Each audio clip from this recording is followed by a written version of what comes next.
Tarik, hey, how are you?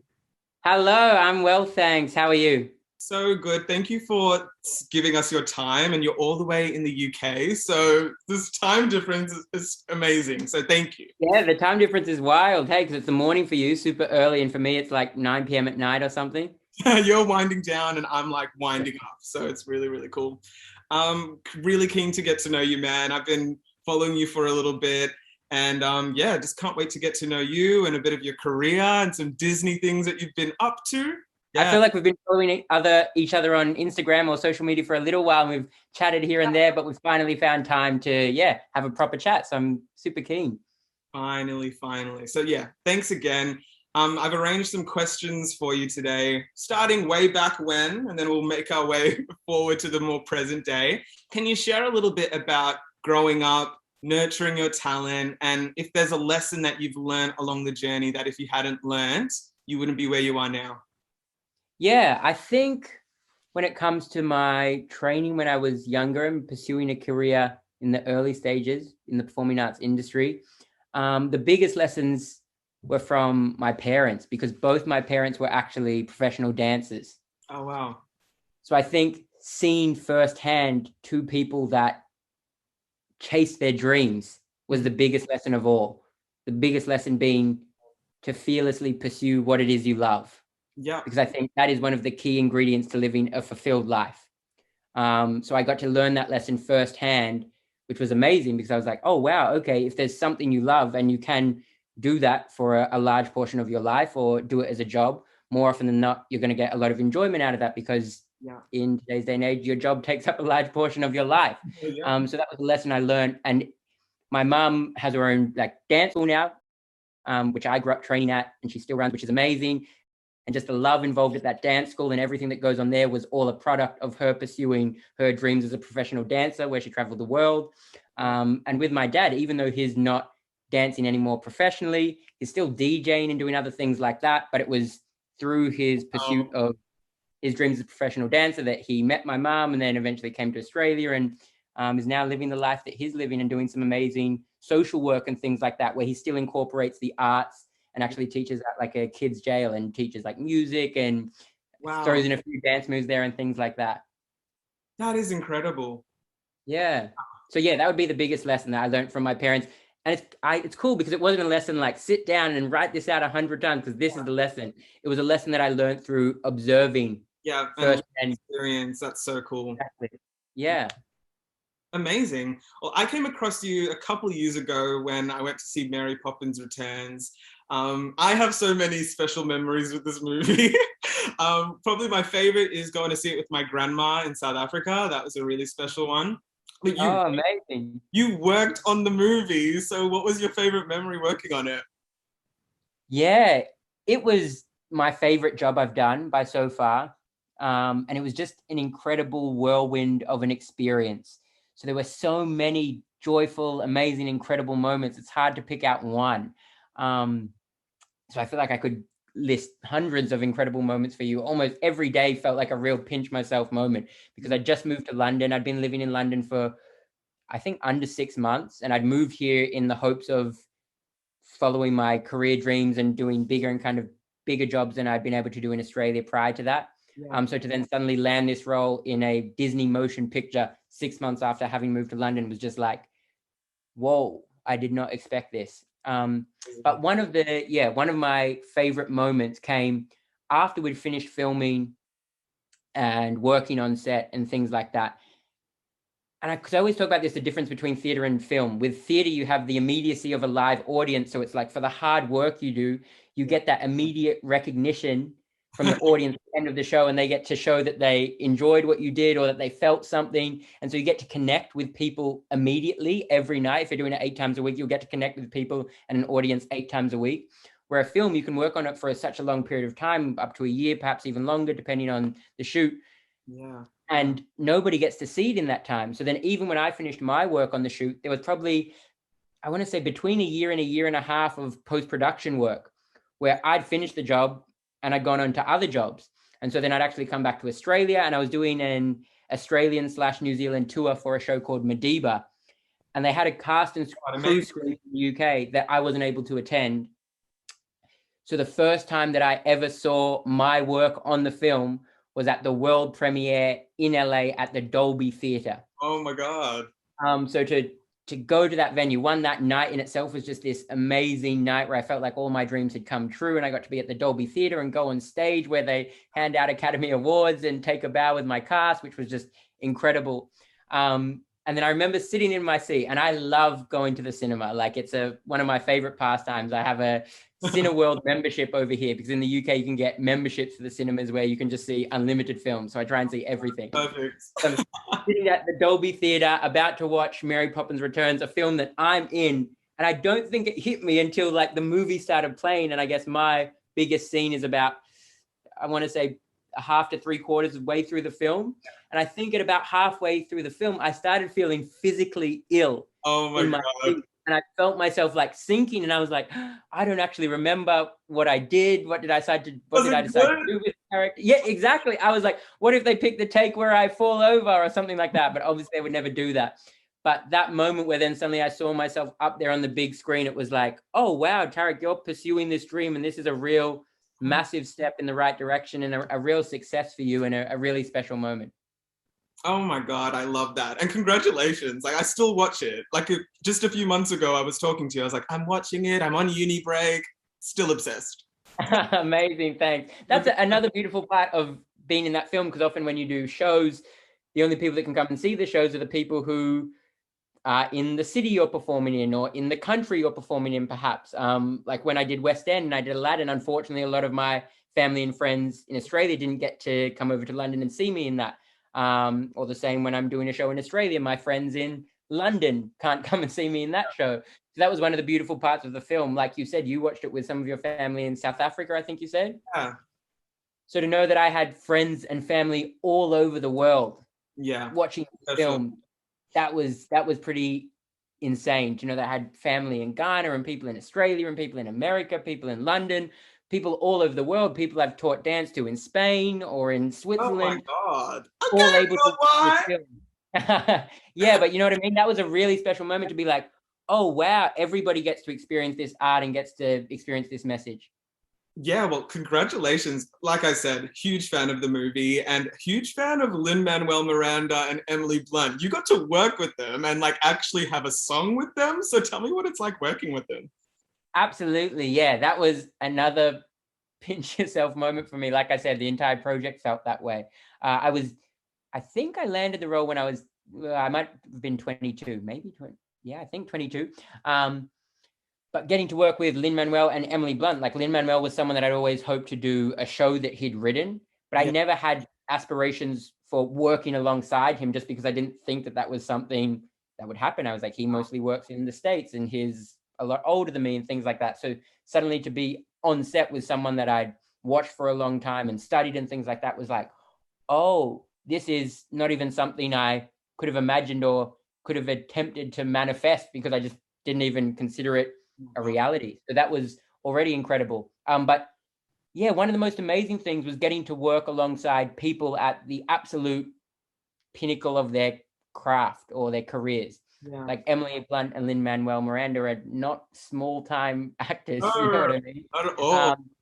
This is big time. So to have watched them on stages and screens for so long, and then suddenly to be in the room, I was like, oh wow, okay, this is the level, if that makes sense. I was like, this is it. There's realistically not much bigger than that. All the way up. Exactly. It was like that. So I was like, okay, wow, this is amazing. Okay, let me hone in and see how much I can absorb from them just through observing them. Because I was like, this is the level. I was like, if this is what you want to do with your career, these are the people to watch what they do and how they work and how they rehearse and how they communicate with people on set and what they do each take and how they act for film as opposed to camera and things like that. And I'm like, lucky, I guess my brain works like that in these spaces. I'm just trying to take as much as I physically can from everyone around me. And then on the flip side of that, something that was great is because I think we can always be like, oh my goodness, this name or that name, and they're incredible. And both those performers are. But something that was really nice was to just be like, oh wow, they're just normal people. Yeah. Like seriously normal people. Like when Lin would walk in the room, he would be so understated and dressed down and there was no ego involved, and the way he would communicate and talk with everyone was very laid back and very chilled. And so that's also something that I liked and learned from it, because I was like, these performers are incredible, but I know equally as incredible performers that just don't have as big names. And I've worked with them on smaller productions, if that makes sense, or fringe stuff or independent projects and things like that. So it's like, okay, that's cool to know as well. These people are amazing, but I've also seen amazing productions in rehearsal spaces that nobody's seen because these shows haven't gone on to have big tours or anything like that. So that was a really cool moment, if that makes any sense. Yeah, of course. That's so good. Rob Marshall, who directed the movie, obviously you've worked with him twice now. So when you're working with a huge team of creatives that are just world class, what are you really setting out to learn as well from them? Absolutely. So I think obviously Rob Marshall and the work he's done speaks for itself, and he's incredible. And he's incredible in so many different ways. So I think when I'm going into a space where I work with him, I don't go in with the intention of trying to learn one specific thing. Like I said, I just try to keep my eyes, my ears, my nose open and absorb and take in everything and anything I can. Yeah. I think one of the biggest things, like you mentioned, I've got to work with him a couple of times now. So I worked with him on Mary Poppins Returns, and I actually finished working with him early this year on another film that, in fact, unfortunately, I can't speak much about yet because I don't want to get in trouble or anything like that. But I got to work with him on another. As long as everyone at home, you clocked that. That's cool. Yeah, exactly. So I got to work with him on another film here in London. Yeah. And what I take from it is just everything, because I'm like, this man started as a dancer. Yep.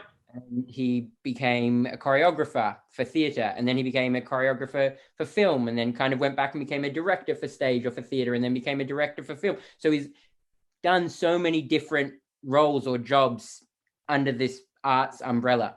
Yeah. So I'm like, okay, there's so much to take from him. Okay, how does he communicate with everybody on set to ensure that he gets what he needs? Yeah. When time's running short, how does he make sure everything's as efficient as possible?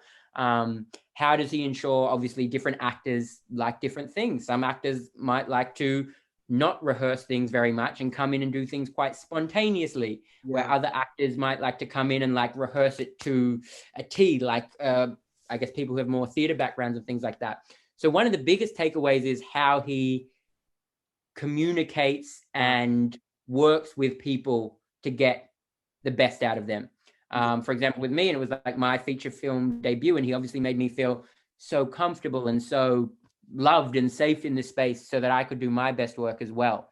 And the secondary thing is, whilst I learned so much from him, one of the things is when you're working with Rob Marshall, you know that everybody else on that set is going to be at the top of their game. Yeah.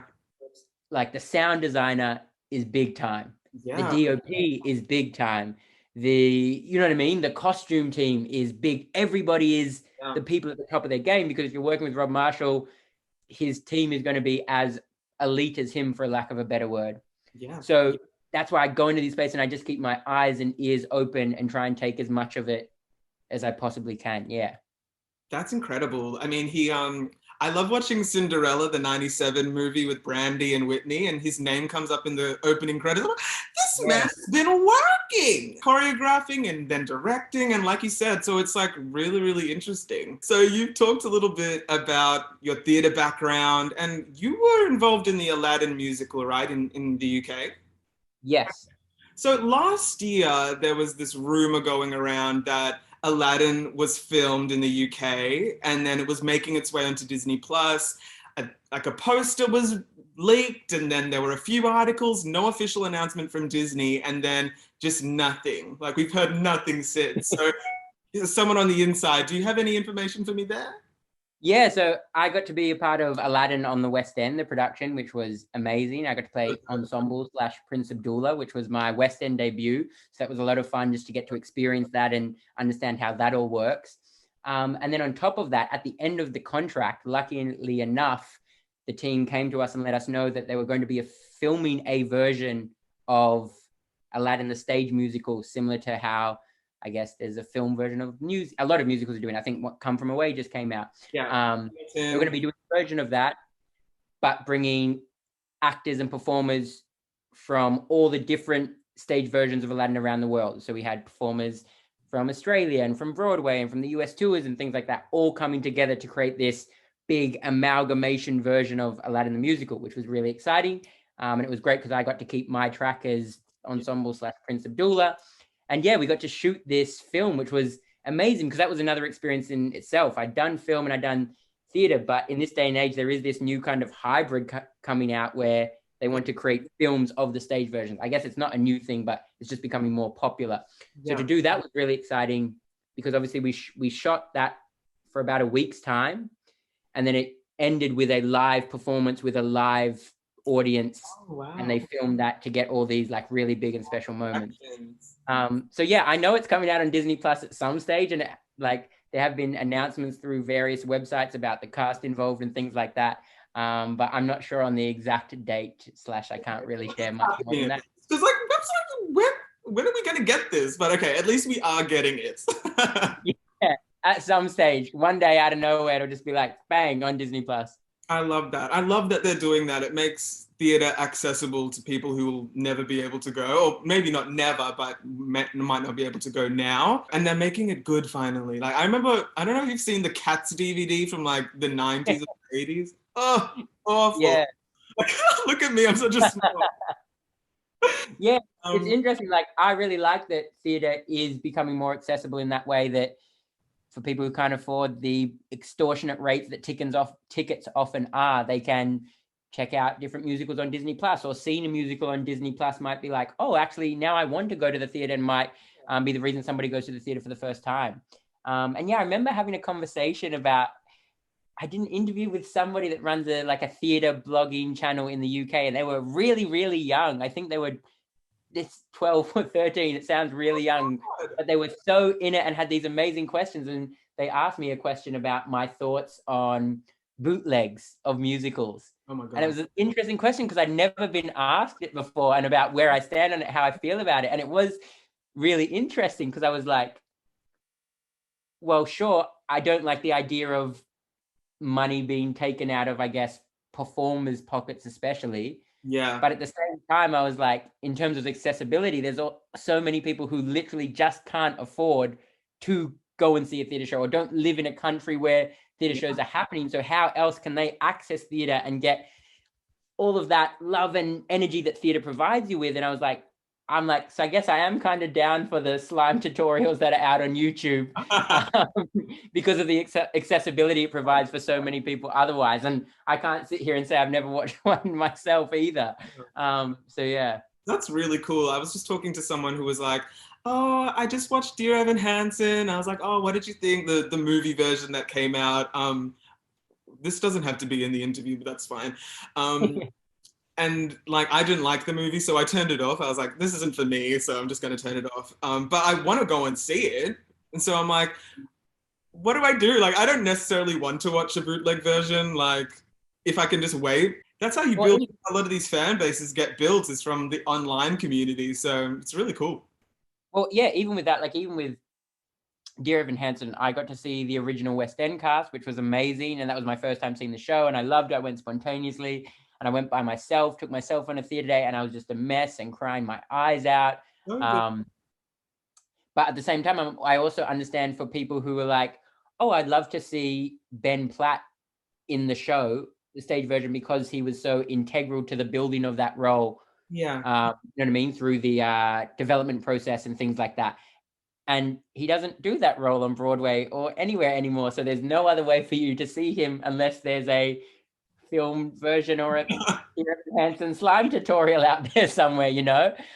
So I think there's something in that as well. Yeah, love that. Look at me advocating for bootleg. Yes, go watch the illegal version. Yeah.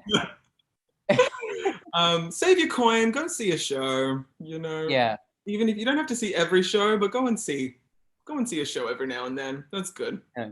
Absolutely. Yeah, I think it's that thing, because I'm all for obviously pushing people. And I think I have an interesting, I kind of like where the interview is going right now. If you want to use any of this, feel free. If you don't, because we're kind of going off book. Send you the cut before. I like it. Yeah. But obviously, I'm an advocate for people going to theater and paying to go to the theater and things like that. But I'm like, I do believe so much needs to be done to make theater more accessible, because around the world, theater is like so expensive.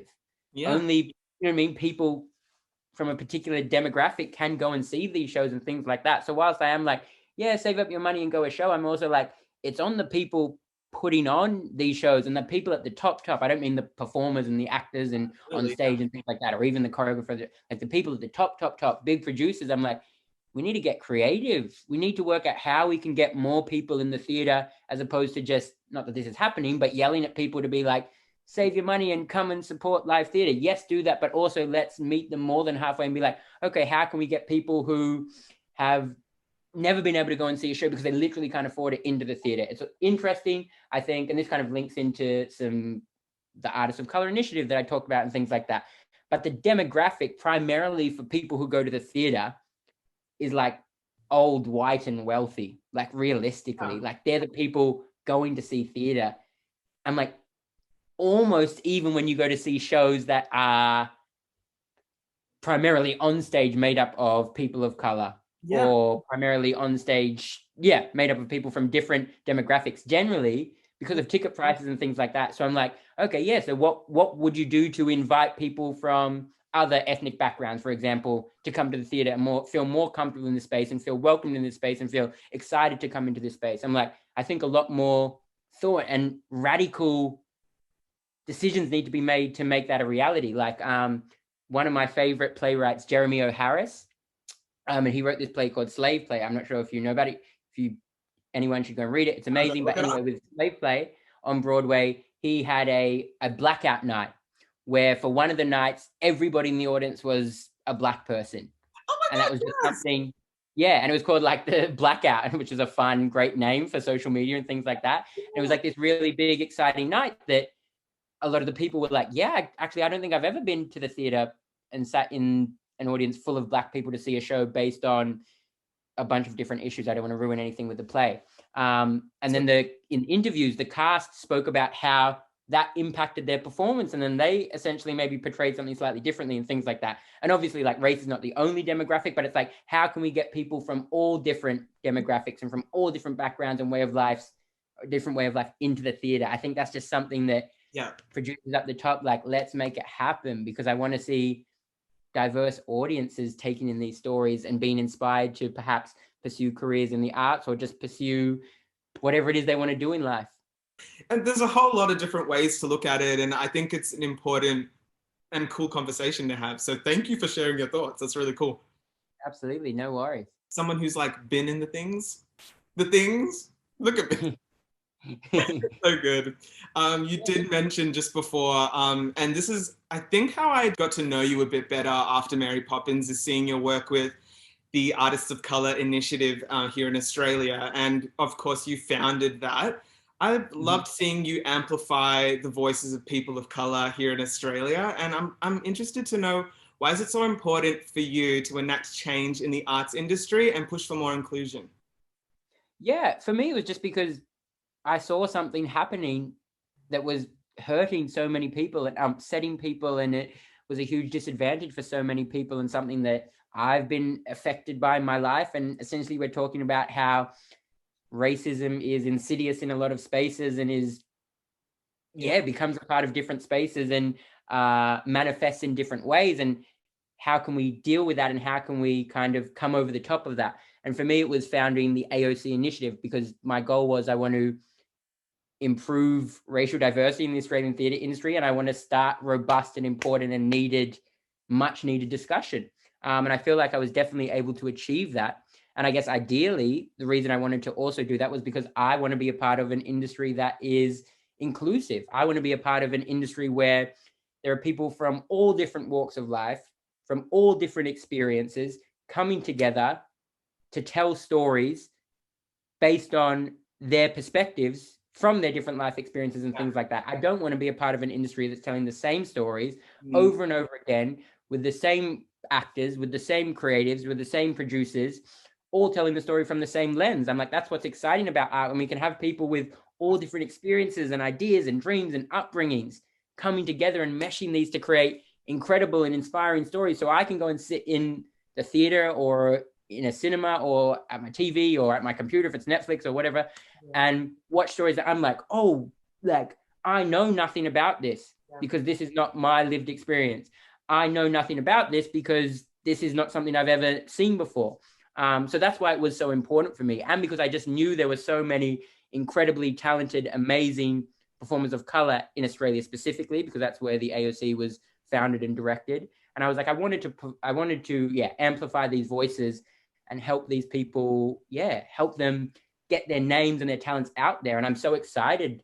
Obviously, it's not through AOC alone, but after that time, so many of the people who applied for the AOC and the semi-finalists and the finalists have gone on to do amazing things and have been in an incredible number of cast announcements that have happened all throughout lockdown and things like that. And that's really exciting to see. And I feel like there is, whilst it's a small change, a change nonetheless. And there is a little bit more diversity in cast, generally speaking. Obviously, not all cast and things like that. But yeah, for me, I get like a warm feeling inside when I'm like, oh, look at that person. They've just been cast in their first professional show, when for 10 years prior to AOC, they couldn't even get in the door or seen for a production. But the talent was always there. Like, they didn't just overnight, over the 3 months, it was longer than 3 months, however long I ran the AOC for, suddenly improve to a standard that they were show ready. They've been ready and waiting, but it's like, oh wow, now after that, foot in the door, and they've just gone on and smashed it and are now doing amazing things. So yeah, it's really exciting. So incredible. Huge part of what I do on this blog is about diversity and meaningful representation. I love what you said about looking at things through different lenses. Like, think about how much we've learned from going to see a show about someone from a different community or someone from a different intersection. And it's so important to learn and to soak that all up. And it makes us better people. It makes us human. So I think it's fantastic what you've done. And absolutely. With what you're saying, to further that, it's like art is such a powerful tool for education. Because some people don't like sitting in a classroom or reading a textbook and just being like, this is right and wrong. Sometimes people want to go and sit down and hear a story where it doesn't feel like a particular idea is being forced into, but they sit there and you hear it in a different way, and it might make you realize it in a different way and understand it in a way that actually speaks to you deeper. And then you're going to go away and be a more compassionate person or a more understanding person and things like that. So exactly. So if art is the teacher, it's like, you don't want just the same teachers teaching the exact same message. You want teachers from all different backgrounds sharing their knowledge and teaching. So incredible.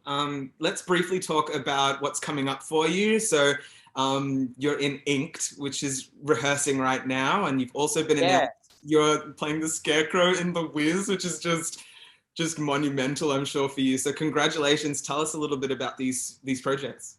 Thank you. Yeah, both these projects I'm incredibly excited for, because I think during lockdown, obviously everybody had so much time to sit with themselves and just reflect on their lives and their relationships and their thoughts and everything like that. And something for me, whilst I was founding and running the AOC initiative, was like, oh, what are the stories that I want to be a part of telling? What are the teams that I want to be involved in?